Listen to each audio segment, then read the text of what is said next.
ዛሬ የጾም ኩኪስ ነው ይዤላችሁ የመጣሁት። እዚህ ጋር እንደምታዩት ፍርክስክስ የሚል በተሪ የሆነ አፋችሁ ውስጥ ሙምት የሚል በጣም ጣፋጭ የሆነ የኩኪስ አሰራር ነው። ሁላችሁም መሞከር አለባችሁ። ደግሞ ጠፍቼ ነው የመጣሁትና መካሻም ይሆነኛል ለጠፋሁበት።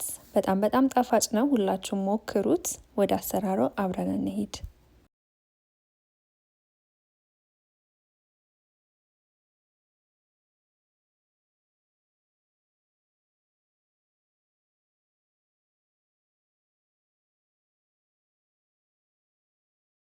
ሰላም እንዴት ናችሁ? ሁላችሁም ባላችሁበት ሰላም እንድትሆኑልኝ እመኛለሁ። ዛሬ መግቢያ ላይ እንደተናገርኩት የጾም ኩኪስ ነው ይዤላችሁ የመጣሁት እና ደግሞ የምንሰራው ዛሬ በኦቼ ነው።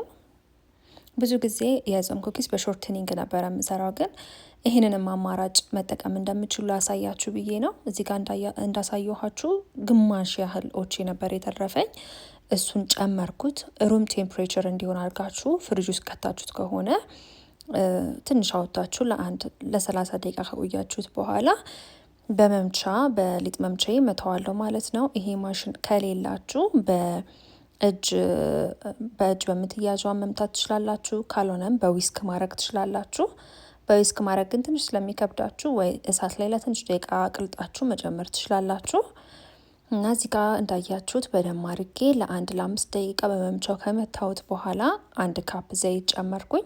ግማሽ ካፕ ደግሞ የተፈጨ ስኳር ነው ያደረኩት። ስኳራችሁን መፍጨት እንዳትረሱ። ከዛ በክዳኗ ቫኒላ አደረግኩኝ። ጨውም ትንሽዬ ጨው አድርጊያለሁ። እዚህ ጋር ደግሞ የምታዩት ሲናመን ነው፣ ቀረፋ ማለት ነው። እሱንም 1 ማንኪያ ያረኩኝ። ከዛ የኦቼ ጣዕም አለው አይደለ? የራሱ የሆነ እሱን ጣዕም እንዲደብቅልኝ እኔ የተጠቀምኩት ብርቱካን ነው። የብርቱካን ጣዕም ካልፈለጋችሁ ደግሞ ወይ ሲናመኑን በዛ አድርጋችሁ የሲናመን ኩኪስ ማድረግ ትችላላችሁ። ካልሆነ ደግሞ ዝንጅብል ጨምራችሁ የዝንጅብል ኩኪስ፣ ኤኒቲንግ እናንተ የቅቤውን ሽታና ጣዕም ይደብቅልኛል የምትሉትን ነገር መጨመር ትችላላችሁ። ብርቱካኑን ከላይ ፈቅፍቄ ትንሽ ከጨመርኩኝ በኋላ ጭማቂውን ደግሞ እዚህ ጋር ጨምራለሁ። 1 ብርቱካን ብቻ ነው የተጠቀምኩት። እናንተ ይሄን ሁሉ መጠቀም ካልፈለጋችሁ ሚሪንዳን ብጨምሩ በጣም አሪፍ የሆነ ጣዕም ነው የሚያደርግላችሁ፣ ግን ስኳሩን መቀነስ እንዳትረሱ።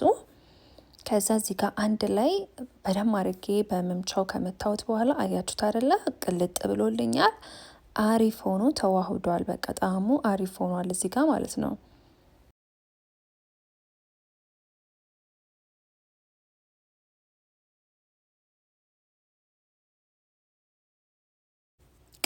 ቀጣይ ዱቄቱን ነው የምጨምረው። ስለዚህ መምቻውን እቀይረዋለሁ ማለት ነው ወደ ሊጥ ማብካዬ። ከዛ በኋላ ዱቄት ነው የምጨምረው።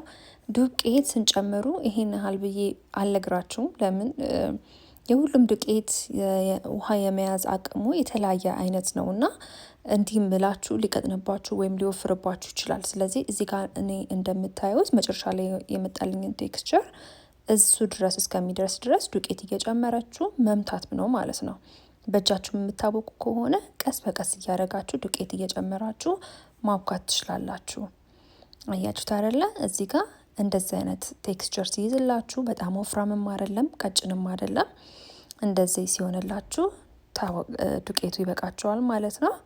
አሁን ፓይፕ ለማድረግ የፈለጋችሁትን አይነት መጠቀም ትችላላችሁ። ከፈለጋችሁ በላስቲክ አድርጋችሁ ፓይፕ ማድረግ ትችላላችሁ። ካልሆነ ደግሞ በዚች በኩኪስ መስሪያ ማድረግ ትችላላችሁ ማለት ነው። ፓይፕ ማድረግም ይሄ ማሽኑ የለኝም የምትሉ ከሆነ ደግሞ ትንሽ ዱቄት ጨመር ታረጉበትና ዳምጣችሁ መስራት ትችላላችሁ። እኔም ግን እዚህ ጋር ዱቄቴን ትንሽ በዛ አድርጌ ነው ያደረግኩት። ፓይፕ ለመደረግ ዚም ቢያንስ ጥሩ ነው ዱቄቱ። ግን የኦቾውን ጣዕም ድብቅ እንዲያደርግልኝ እና ደግሞ ይሄ ኩርሽም የሚለው ቴክስቸር እንዲመጣልኝ ትንሽ ዱቄቴን እኔም በዛ አድርጌ ነው የጨመርኩት።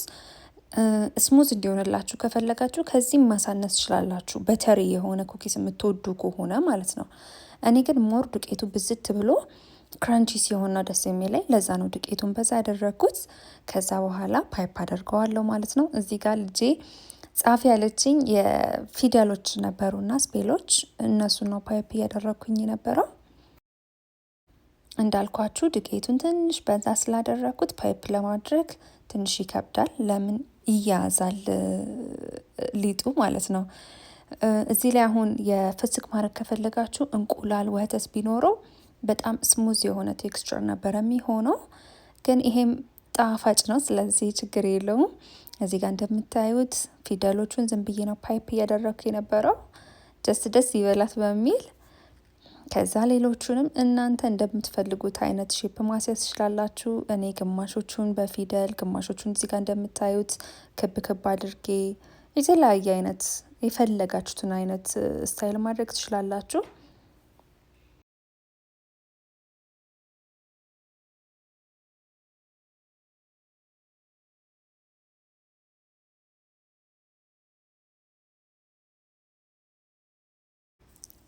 ብቻ ሁሉንም ሳይዛቸውን አንድ እኩል ለማድረግ ሞክሩ። ለምን ሲበስል አንዱ ግማሹ አሮ ግማሹ ደረቅ እንዳይሆንባችሁ ማለት ነው። ከዛ የተለያዩ አይነት ቅርጽ አስይዤ እንደዚህ ከጨረስኩኝ በኋላ ኦቨን ውስጥ በ250 ዲግሪ ሴንቲግሬድ ለ15 ደቂቃ ያህል ነው ያበሰልኩት። ከዛም ጣፋጭና የሚያምር ሆኖ ነው ይወጣልኝ። እዚህ ጋር እንደምታዩት በፓይፕ በዚህ በማሽኗም እያደረኩኝ ነው። ሌላ ደግሞ የምነግራችሁ ባለፈው 916 ሰብስክራይበር እንደደረስኩኝ ነበር ያቆምኩት። 4 ወር ሆኖኛል፣ በጣም ቆይቻለሁ። ስለዚህ እገዛችሁን አሁን በጣም ፈልጋለሁ። ዩቲዩብ ስለጠፋው አሁን ሰው ጋር ተደራሽ ስለማያደርገኝ ላይክ፣ ኮሜንት፣ ሰብስክራይብ በማድረግ አግዙኝ። ሌላው ደግሞ ልክ 1000 ሰብስክራይበር ስንደርስ የፈለጋችሁትን አይነት ሬሲፒ ኮሜንት ላይ አይቼ አብረን እንሰራለን። ላይቭ ላይ ገብቼ አብረን እንሰራለን። ሌላም ደግሞ ጊቫዌም ይኖረኛል ማለት ነው። ስለዚህ ኮሜንት፣ ሰብስክራይብ በማድረግ አግዙኝ ሞር ፖፕ እንዲወጣልኝ ማለት ነው። ቆይቼ ስለመጣው እዚህ ጋር እንደምታዩት የተለያየ አይነት ቅርጽ ነው ያስያዝኩት። ከዛ ሲወጣ እዩት፣ አያምርም? በጣም ጣፋጭ ነው። እውነትም የጾም አይመስልም። ለልጆቻችሁ ቤት እንደ ስናክም ለማስቀመጥ አሪፍ አይዲያ ነው። ስለተከታተላችሁኝ አመሰግናለሁ። ባይ